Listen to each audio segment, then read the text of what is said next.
Welcome to Blizzard Fire. We hope this video helps fire up your solution. In this video, I will explain how to make a delicious tuna sandwich spread. First, let's gather our ingredients. You will need 2 cans of tuna, ensuring they are thoroughly drained.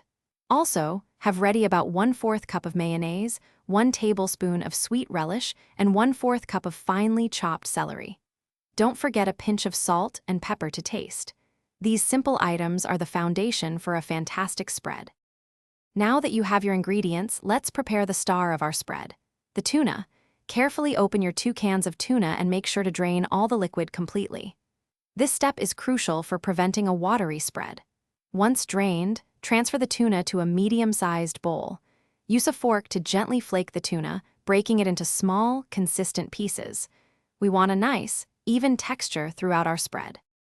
With your tuna flaked, it's time to bring everything together. Add about 1/4 cup of mayonnaise to the bowl with the tuna. Next, incorporate 1 tablespoon of sweet relish and your 1/4 cup of finely chopped celery. These additions provide a wonderful crunch and tangy flavor. Gently mix all the ingredients using your fork or a spoon until they are thoroughly combined and achieve a creamy, consistent texture. Ensure no dry spots remain. Finally, let's perfect the flavor of your tuna spread. Add a pinch of salt and a dash of black pepper to the mixture. Give it a good stir, then taste a small amount.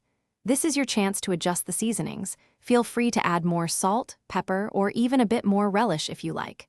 Once seasoned to perfection, your delicious tuna sandwich spread is ready to be enjoyed on your favorite bread, crackers, or even in a fresh lettuce wrap. Enjoy! Thanks for watching. If you found this helpful, don't forget to like and subscribe.